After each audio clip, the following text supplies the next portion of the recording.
Pena, tudo bem?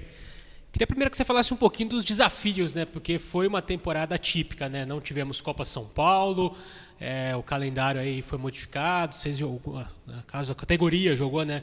O Paulista do ano passado e depois voltou para preparar agora para o Paulista desse ano. Queria que você falasse um pouquinho dos desafios, né?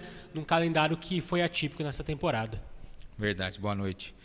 Foi um ano que nós esperávamos que começasse bem, por causa do final do ano passado, e tivemos a surpresa do campeonato estar paralisado e até no início do ano correndo o risco de não ter previsão de acontecer. Então, manter o elenco ligado, ativo, fazendo trabalho em casa, com preparador físico, foi um desafio que nós não tínhamos imaginado que ia acontecer. Felizmente deu certo, o Guarani conseguiu manter sua estrutura, manter os atletas, não tivemos nenhuma baixa em relação a essa parada toda. E aí, felizmente, com a notícia do Sub-20 estar retornando, juntamente com o 15 e o 17, então agora as coisas começam a entrar no eixo e a expectativa é muito boa para esse campeonato. E o que esperar desse time no Paulista Sub-20, né? Um campeonato complicado, é sempre difícil, várias forças aí, não só as da capital, também do interior. No passado o Guarani avançou a fase mata-mata. O que você está esperando aí desses meninos para a competição? Junto com a diretoria, foi alinhado um trabalho na categoria de base, uma reformulação. Então é um time bastante novo, é um time que tem ainda 2, 3 anos pela frente para jogar o Sub-20. Então tem conseguido bons resultados, está encaixando.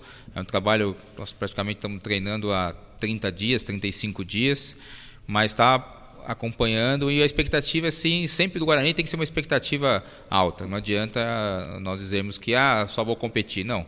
A expectativa é classificar na primeira fase, depois ir para a segunda fase e chegar com o ano passado no mata-mata entre os 16, e aí a gente vai ter que esperar para ver, mas a expectativa é muito alta. Esses 30, 35 dias aí de preparação, como é que você viu a evolução, né, do começo da preparação para agora nessa semana de estreia? Eu gostei muito, sabia que no começo nós íamos sentir, provoquei realmente isso, eu queria tirar eles da zona de conforto, e eu acho que eu consegui, porque fizemos 4 amistosos e a evolução foi muito nítida em relação aos amistosos, a postura dos atletas, que é o que me preocupa, a qualidade técnica que eles têm.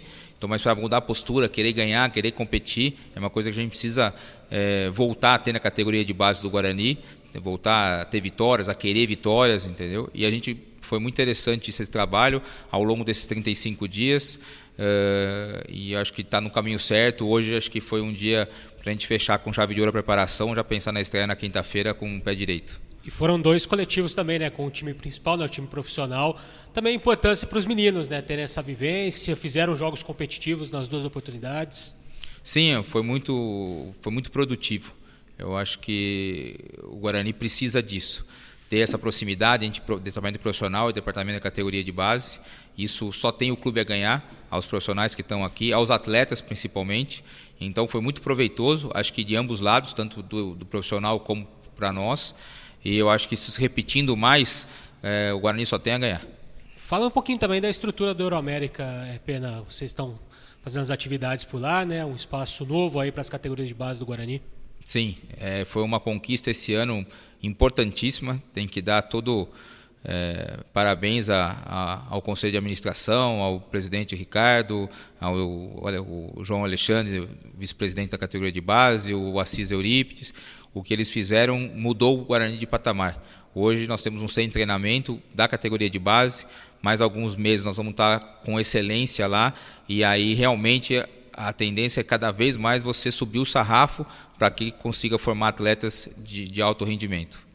E o Guarani tem utilizado muito a base, né? O time profissional tem utilizado muitos garotos da base, né? A gente vê no elenco aí vários dos meninos, o clube agora tem o certificado também de clube formador desde o ano passado.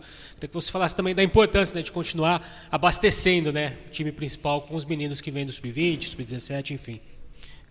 Eu penso assim na categoria de base que nós somos formação.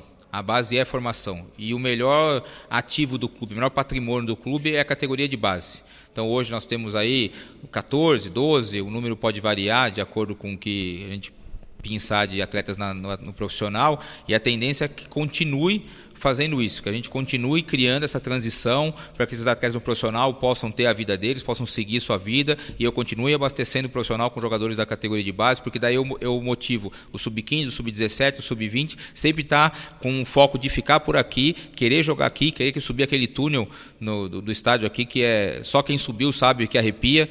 Então acho que a gente tem que trazer isso para a categoria de base, e isso é muito importante, tendo essa oportunidade dos jogos treino com o profissional, tendo esses garotos do profissional da base junto no elenco. Eu acho que isso é muito importante e vai dar muito fruto. Esse boca a boca, esse trabalho de formiguinha que foi o ano passado, com toda a pandemia que teve, com todo o ano muito difícil, nós conseguimos tirar o certificado de clube formador. O Guarani voltou a um outro patamar do futebol brasileiro que ele sempre mereceu estar. Então, aos poucos, nós vamos resgatar isso do passado e ainda dar muitas alegrias para o torcedor bugrino.